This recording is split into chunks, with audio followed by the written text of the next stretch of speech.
ಗೊರವನಹಳ್ಳಿಯಲ್ಲಿ ಬಂದು ನೆಲೆಸಿದ್ದರ ಹಿಂದೆ ಒಂದು ರೋಚಕ ಕಥೆಯೇ ಇದೆ. ತುಮಕೂರಿನ ಕೊರಟಗೆರೆ ತಾಲೂಕಿನ ಗೊರವನಹಳ್ಳಿಯಲ್ಲಿ ಅಬ್ಬಯ್ಯ ಅನ್ನವರಿಗೆ ಒಂದು ಹೆಣ್ಣಿನ ಅಶರೀರವಾಣಿ ಕೇಳಿಸಿದ್ದಂತೆ. ಅಬ್ಬಯ್ಯ ಅನ್ನೋನು ಪ್ರತಿದಿನ ಊರಿನ ಕೆರೆಯ ದಡದಲ್ಲಿ ಹಸುಗಳನ್ನ ಮೇಯಿಸುತ್ತಾ ಕಾಲವನ್ನ ಕಳೀತಾ ಇದ್ದ. ಈ ಸಮಯದಲ್ಲಿ ಅಬ್ಬಯ್ಯ, ನಾನು ನಿನ್ನ ಮನೆಗೆ ಬರ್ತೀನಿ, ನನ್ನನ್ನ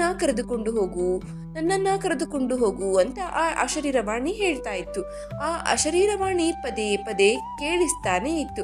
ಇದರಿಂದ ಸ್ವಲ್ಪ ವಿಚಲಿತನಾದ ಅಬ್ಬಯ್ಯ ತನಗಾದ ಅನುಭವವನ್ನ ತನ್ನ ತಾಯಿಗೆ ಬಂದು ಹೇಳ್ತಾನೆ.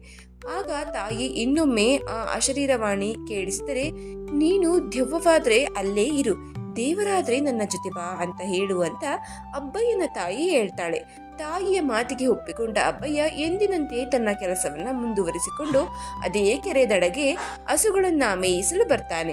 ಮತ್ತೆ ಅದೇ ಅಶರೀರ